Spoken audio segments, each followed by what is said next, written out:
Bonjour et bienvenue sur notre antenne pour notre série Nous Entrepreneurs.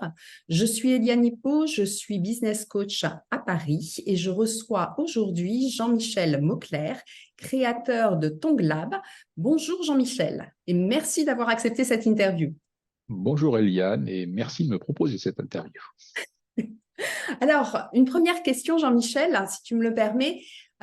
Comment est née cette idée d'entreprendre et est-ce que tu peux nous parler un petit peu de ton parcours, s'il te plaît? Alors, dans mon parcours, en fait, j'ai commencé par faire une école de commerce. Ensuite, je suis rentré dans un cabinet d'audit pour vérifier les comptabilités. Donc, dans le domaine de la finance, j'ai continué dans la direction financière d'un grand groupe. Et puis, en fait, dans les grands groupes, soit on colle à l'ambiance et soit on n'est pas tout à fait satisfait de ce qui se passe. Et donc, j'ai compris, bon, ça, j'étais un peu lent à l'époque, ça m'a mis 5 ans pour me rendre compte que j'étais vraiment pas du tout fait pour ce genre d'activité. Et c'est là que j'ai commencé à sortir du système classique, la plupart des diplômés de mon école. Je me suis lancé dans l'entrepreneuriat, donc j'ai fait quelques aventures à l'époque dans l'informatique. Et puis en fait, en début des années 2000, après les histoires de plongeon de l'an 2000, etc., je suis rentré dans la biotechnologie où j'ai eu l'occasion de fonder une société avec des chercheurs dans la biotech. Et bon, c'était une belle aventure qui s'est mal finie pour des raisons de dissension interne, hein, malgré le fait qu'on avait amené la société jusqu'à une petite cotation en bourse en France. Et donc, j'avais déjà un peu le goût de l'entrepreneuriat. Et en fait, quand la société précédente est commencée, bon, dire que j'ai laissé mes associés avec leurs dirigeants s'occuper de planter la boîte et j'ai commencé à faire autre chose, notamment parce qu'en fait, ma mère, orthodontiste, avait inventé un appareil, hein. Alors, quand on le voit, il avait l'air tout simple, on n'imaginait pas ce que ça faisait, mais au fur et à mesure qu'elle me racontait les bénéfices sur ses patients, elle m'a dit, oulala, bon, je l'avais déjà fait breveter quand même, ça c'est par mesure conservatoire. Et puis, oh là là, bah, ça vaut peut-être le coup de créer une société. Donc j'ai créé une société. Et puis bah, là, j'ai commencé, comme j'y connaissais rien du tout, bah, il a fallu que j'apprenne tout. Autant la biotech, c'était vraiment très en amont, on est au niveau des molécules et des cellules. Là, c'est vraiment du médical, donc c'est qu'au niveau des patients et ça se passe dans la bouche des gens. Donc, c'est très intime. Bah, c'est très intime, hein, effectivement. Alors c'est vrai que j'ai pris une mauvaise habitude, c'est qu'avant je regardais les gens dans les yeux pour leur parler, puis maintenant je regarde d'abord dans la bouche. Effet secondaire. Alors justement, est-ce que tu peux nous parler un petit peu de ton Glab et quel est ce fameux dispositif que tu as breveté et qui a été donc inventé au départ par ta maman orthodontiste? Alors en fait, je vais pas te montrer celui que ma mère a inventé, puisqu'il est autre part, mais je vais te montrer la version actuelle que nous avons perfectionnée, donc qui ressemble à ça. D'accord. Et tu vois, en fait, c'est un appareil en fait, qui est sur mesure. Donc, en fait, toute la partie en résine qu'on voit, c'est simplement pour que ça tienne sur les dents. Oui. Et la partie active, c'est le petit truc au milieu Mhm. qui ne bouge pas, mais qui agit sur la langue. D'accord. Et alors, tu peux nous parler des bénéfices justement de cet appareil? C'est parce que alors, Alors, tu m'en avant, as dit. avant de parler des bénéfices, je vais te parler des problèmes, hein. D'accord. Euh, En fait, la langue, tout le monde l'utilise, hein, a priori pour parler. Oui. Mais en fait, ce qu'on utilise beaucoup plus souvent sans le savoir, et pourtant c'est 1500 fois par jour, on déglutit la salive, hein. Et quand on la déglutit mal, ben, en fait, la langue ne va pas avoir un bon mouvement, une bonne position, ce Mhm. qui fait que, un, elle va pousser les dents. Oui. Donc c'est pour ça qu'en fait, les dents ne sont pas à leur place parce que la langue n'est pas à sa place et n'a pas la bonne fonction. Et D'accord. deuxièmement, quand elle a la bonne fonction, ben, les muscles de la langue ne sont pas bien configurés, ne sont pas bien formés. Il y en a soit ils sont trop forts, soit pas assez. Et ce qui fait que la langue étant mal placée, elle va prendre de la place sur le pharynx, Oui. réduire l'espace pharyngé, donc ce qui fait que ça devient un peu plus difficile de respirer, notamment pour le nez. Et quand on a du mal à respirer, parce que l'espace est réduit, ben, au début, à un moment, l'air s'accélère, ça fait vibrer les membranes que tout le monde connaît. Et quand ça s'aggrave, bah, ça bloque complètement. Et en fait, comme si vous voulez, c'est cette espèce de force d'attraction de la langue, bah, comme la langue n'est pas bien musclée ou pas comme il faut, bah, elle se laisse aspirer et ça provoque des apnées. D'accord. Donc ça, on s'est aperçu de ça. Puis après, à un moment, il y a aussi, ça c'était un peu plus récemment, on s'est rendu compte que ben, la langue, en fait, elle est ces 17 muscles qui sont accrochés ici devant, là derrière le crâne, avec un petit os ici qui le relie en dessous. En fait, c'est au milieu de plein de choses. Et quand la langue n'est pas bien, ne fonctionne pas bien, ben, en fait, on respire pas bien, donc on a la tête penchée en avant. Quand on a la tête penchée en avant, ben, forcément, ça entraîne des douleurs cervicales parce que c'est pas une position naturelle, alors que quand on se tient droit, tout est équilibré. Et forcément, quand on respire pas bien, ben, il y a ce que je vous expliquais tout à l'heure, mais en plus, on ne bénéficie pas de tous les effets bénéfiques du nez, à savoir, la nature nous a fait de la façon qu'on mange par la bouche et on respire par le nez. Oui. Mais beaucoup de gens respirent par la bouche. La bouche ne filtre rien. Donc, en fait, tout ce qui flotte, ça rentre dans la bouche et ça va dans les poumons, ça finit par faire des infections pulmonaires, etc. Bon, plus D'accord. le reste, enfin, tout un paquet de problèmes. Et donc, si vous voulez, quand on corrige la position et les fonctions de la langue, ben, en fait, on revient à une situation, entre guillemets, physiologique, c'est-à-dire de la façon dont la nature nous a conçus. On respire bien, on ne tombe pas malade, on dort bien, les dents sont bien alignées, on ne fait pas de fausses routes. Enfin, il y a tout un... Et puis surtout, c'est que ben, quand on est en forme, on se tient bien droit. Non, ça se voit, mais en plus, on a constaté récemment que ben, il y a des gens qui embellissent. D'accord. Et oui, parce que tout est positionné en fait comme ça devrait l'être et musclé comme ça devrait l'être. C'est ça. Et comme tout est lié, ben, et si la langue étant une position centrale de beaucoup de choses, ben, quand on corrige la place et la fonction de la langue, ben, ça améliore tout ce qui en dépend. Alors, cet appareil, du coup, il est effectivement sur mesure. Donc, j'imagine que tu travailles avec des gens qui sont capables de pouvoir le faire sur mesure. Mais comment est-ce que on le porte? Donc, on est convaincu, on veut acheter. Alors, comment s'appelle d'ailleurs l'appareil? C'est un Tongue Lab? On appelle ça comme Ça ça? s'appelle un TRP pour Un Tongue TR. Right Positioner. Oh, d'accord. Très bien. Il n'est pas très compliqué à mettre dans la bouche. Non, effectivement. Ouais, et puis, tu vois, il ne m'empêche pas de parler, il ne m'empêche pas de boire non plus. D'accord. Par contre, c'est pas fait Alors, pour donc, moi. je suis décidée, j'en veux un, je veux un TRP. Donc, comment est-ce que je fais? Comment est-ce que je rentre en contact avec toi et quelles sont les différentes phases qu'il va falloir que je suive avant de Bon, en pouvoir fait, obtenir mon moi, je, appareil? moi, je ne peux pas faire grand-chose, mais je t'envoie vers un dentiste qui connaît, qui est habilité pour faire des empreintes et mettre en place le traitement. Oui, Quand il a fait tes empreintes, il m'envoie ça, je l'envoie donc dans un laboratoire avec lequel on travaille pour le fabriquer. On le renvoie chez le dentiste. Le dentiste le met dans la bouche et il t'indique les petits exercices de base pour bien t'adapter au dispositif. d'accord. Combien de temps il faut avant de ne plus le sentir et de se sentir totalement à l'aise avec Ça le TRP? dépend, mais c'est entre quelques heures et quelques jours. D'accord, donc en fait, c'est très rapide. C'est Euh, très rapide, ouais. Une fois que je suis munie de mon dispositif, comment est-ce que ça se passe? Combien d'heures je le porte? Est-ce que je le porte en permanence? Parce que j'ai vu que tu pouvais le retirer. Donc, si tu peux le retirer, c'est qu'a priori, je dois pouvoir le nettoyer. Est-ce que je le porte en permanence? Comment est-ce que je fais?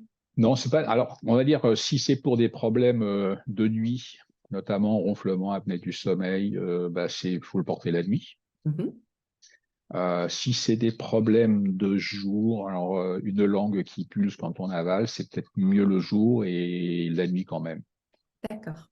Et en OK. fait, tant qu'il est là, bah, il fait travailler la langue, c'est-à-dire qu'en fait, il va la rééduquer. Et la grande différence entre cet appareil et tout ce qui existe, c'est que comme tu vois, il est tout fin.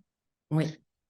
Et en fait, on essaie de permettre un maximum le contact de la langue avec son environnement naturel, c'est-à-dire de toucher, que la langue Mhm. puisse toucher les dents et les gencives. D'accord. En fait, et tout le secret est là, c'est que c'est ce contact qui fait que la langue apprend. Et qu'à un moment, quand elle a l'habitude de prendre ce contact, ben, il n'y a plus besoin d'appareil. Et oui, elle est totalement rééduquée et positionnée correctement. C'est ça. Alors, je crois que tu travailles aussi beaucoup à l'étranger. Est-ce que Mhm. tu peux nous en dire quelques mots? En fait, j'ai eu la chance dans des congrès internationaux de rencontrer des praticiens belges, allemands, norvégiens. Et puis d'autre part, on a été au Japon. Il se trouve que ma compagne à l'époque était japonaise et que j'ai été invité par Business France à faire un séminaire au Japon, qu'on y a été tous les deux. Puis en fait, on a accroché direct sur. Il y a des médecins qui ont trouvé ça génial.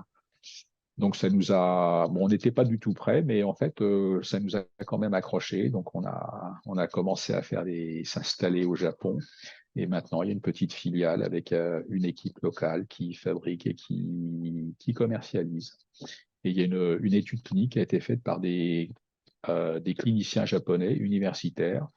Cette étude a donné lieu à une publication dans Nature Scientific Report, dont je suis co-auteur, ma première publication en tant que scientifique. Donc, Nature, ça, voilà.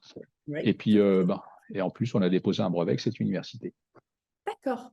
Donc, le brevet était français au départ et là, maintenant, tu l'étends sur d'autres pays et notamment Alors, le ça, Japon. c'est encore autre chose, mais là, on a déposé un brevet spécifique avec l'université japonaise, justement, qui a fait cette étude sur l'utilisation de notre dispositif pour traiter les dysphagies. D'accord. Donc, en fait, énormément de bénéfices et dont on se rencontre et dont on découvre en fait la diversité au fur et à mesure de l'utilisation. C'est D'accord. ça.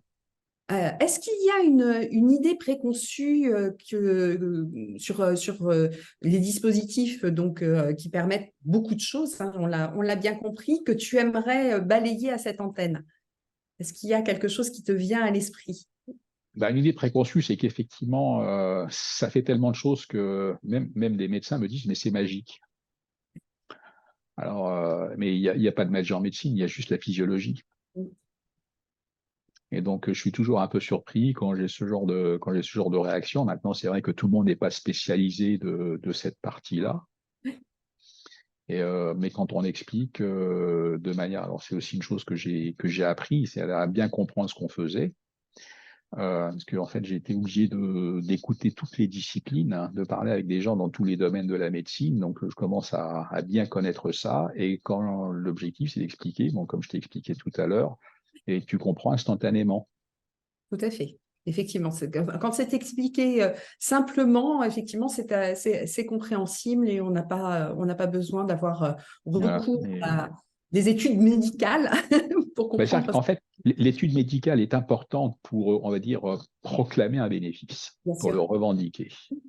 Mais si aujourd'hui, il y a des gens qui veulent notre dispositif, ils n'attendent pas les études parce que de toute façon, tout ce qu'ils ont par ailleurs, ça ne marche pas, ou ça leur fait du mal, etc., enfin bon, ou ils ne peuvent pas supporter. Et on a quand même contacté, bon, on a quelques dentistes qu'on connaît en France et aussi des kinés spécialisés de la langue qui recommandent. Et un gros frein, c'est le remboursement, parce que tant qu'on n'est pas remboursé, c'est un frein, comme je t'expliquais tout à l'heure, les médecins n'osent pas prescrire, etc. Mais de côté, il y a des gens qui sont prêts à payer pour que leurs problèmes soient résolus. oui, tout à fait. Et puis effectivement, tu parlais tout à l'heure de tellement de bénéfices, mais il y en a un qui me semble être récurrent chez les gens et en particulier chez mes copines, c'est mon mari ronfle. Et alors là, du coup, ça fait cause d'autres difficultés dans le couple parce que le sommeil n'est pas très bon, etc. Et donc, elle serait prête effectivement à payer pour bénéficier de nuits calmes. Voilà. Ça, Alors, ouais, et maintenant, alors pour les statistiques, c'est qu'en gros, jusqu'à la ménopause, il y a 2 fois plus d'hommes que de femmes, hein. oui, Mais après la ménopause, c'est égalité. oui, Et, et il y a autre chose aussi, alors ça c'est pour les femmes qui sont en passe de, je veux dire, à partir de 40-50 ans, ça peut les intéresser. Bon, derrière le ronflement, en général, il y a des apnées du sommeil. oui. Le problème de l'apnée du sommeil, c'est pas non seulement de mal dormir, mais surtout c'est de manquer d'oxygène. Et quand on manque d'oxygène, ça introduit des tas de problèmes, soit cardiovasculaires, métaboliques. Et puis aussi, il y a, en fait, l'ostéoporose est probablement liée au manque d'oxygénation. D'accord. Il va Oui, accélérer la perte de densité osseuse, hein. Donc, enfin, c'est un domaine, plus on creuse, et non seulement nous, mais aussi des chercheurs partout, plus le manque d'oxygène lié aux apnées est à l'origine de beaucoup de troubles. Donc, Donc, effectivement, pour les femmes, et c'est intéressant ce que tu disais par rapport à tes copines, c'est que je pense que notre meilleure cible de communication sont les femmes. Parce que les femmes, elles s'occupent de la santé de leur mari, de leurs enfants, de leurs parents, et accessoirement de la leur quand il leur reste du temps. Et effectivement, elles sont très, très à l'écoute de toutes les innovations et peut-être plus facilement Mmh. ouvertes à de nouveaux dispositifs. Ou Et alors, puis, pas vraiment nouveaux puisque tu existes depuis 11 ans, mais en tous les cas, pour le grand public, la connaissance n'est pas encore là. mmh. Quand tu te projettes, est-ce que tu vois des défis que ton entreprise va devoir surmonter et comment est-ce que tu te prépares à ces défis? Ah, bah, des défis, oui, bien sûr. C'est pour. En fait, on a survolé une question, notamment une des indications, c'est comme je disais, que les gens embellissent, hein, et que là, il y a une demande instantanée pour ce genre de bénéfices, hein. Et du coup, entre la beauté et la santé, avec ce que je disais tout à l'heure, en fait, j'ai un objectif personnel qui est presque un défi, c'est de satisfaire des millions de femmes. Oui. Des millions, ça fait beaucoup de monde. Et donc ça, c'est un vrai défi. Et comment on se prépare à ça? Je vais avoir besoin, enfin, j'ai besoin d'argent pour développer l'entreprise, pour développer la production, pour passer en mode avec des technologies 3D et d'avoir des business models qui soient peut-être un peu plus innovants que les circuits traditionnels pour justement apporter ce dispositif, le mettre à la portée de toutes ces personnes qui en ont besoin. D'accord. Est-ce qu'il y a un conseil si on se projette, enfin si on se projette, si on imagine Jean-Michel adolescent, donc qui envisage son avenir et toutes les portes lui sont ouvertes, est-ce qu'il y a un conseil que tu aimerais donner à ce jeune Jean-Michel si tu avais la possibilité de le rencontrer? Euh, Mais un conseil, c'est faut garder les yeux ouverts, faut tout essayer. Puis à un moment, on Donc, finit par trouver sa voie. d'accord. Donc se lancer et ne pas avoir peur en fait. C'est ça. Mais pas avoir trop d'idées préconçues parce que Oui. Ça ferme et ça met des ouais, ordres. c'est ça, ça fait un. Ouais. Ouais. Après, la D'accord. chance aussi, c'est faut en profiter, il faut parcourir le monde, voir ce qui se passe ailleurs. Alors, la planète est tellement belle et les idées sont tellement différentes d'un pays à l'autre qu'effectivement, il y a énormément de possibilités. Ouais. Est-ce qu'il y a une actualité dont tu aimerais nous parler à cette antenne? Un appel que tu aimerais lancer au travers de cette interview auprès d'autres entrepreneurs? Une actualité concernant l'entreprise, par exemple, hein. Oui, oui, oui, tout à fait. Mais en fait, me concernant, en fait, je viens d'être à la fois co-inventeur donc pour un brevet de l'utilisation de notre dispositif dans un domaine que je connaissais pas, qui est la dysphagie, Mhm. D'accord. qui est lié à une publication dont je suis aussi co-auteur, une publication dans une revue du groupe Nature, alors qu'en fait, j'ai fait une école de commerce et qu'en plus, j'ai même un diplôme d'expert comptable. Donc, tout peut arriver. Effectivement. Effectivement, donc une grande maîtrise de la finance, une grande maîtrise forcément depuis 11 ans et puis avec ta maman orthodontiste, du dispositif que tu as créé, mais énormément de secteurs dans lesquels tu as dû te former et t'inventer en fait. C'est ça, et puis comprendre ce qui se passe, et moi je trouve ça extraordinaire. En fait, c'est pas du travail, comment dire, c'est passionnant de découvrir la nature, comment elle nous affecte, la physiologie, le fonctionnement de notre corps, et finalement de comment faire pour rester en bonne santé. Tout à fait. Et on voit là la richesse de ton parcours. Est-ce qu'il y a alors une dernière question en fait, hein, est-ce qu'il y a une question que je ne t'ai pas posée et que tu aurais aimé que je te pose? Donc là, c'est tribune ouverte. Je te laisse partir dans la direction qui te plaît. Ah, Bon, une question, ça peut être pourquoi est-ce que je fais cette interview avec toi? Eh bien, si tu veux, vas-y. Et en fait, effectivement, je pense que Action Coach, c'est à la fois une tribune, et puis en même temps, un échange d'idées, de réflexion, parce que c'est vrai que bon, quand on est chef d'entreprise, fondateur, on est quand même un peu tout seul, hein, même si on se fait accompagner par des tas de gens.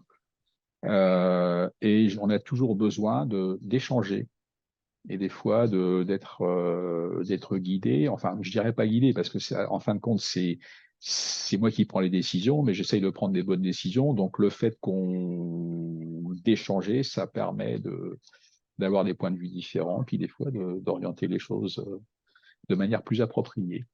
Et cette interview est une excellente occasion de diffuser un peu d'idées, puis surtout de faire connaissance avec Action Coach et de voir comment euh, on peut travailler ensemble, par exemple. Écoute, avec grand plaisir et je te remercie pour ce superbe témoignage. Merci beaucoup, Jean-Michel.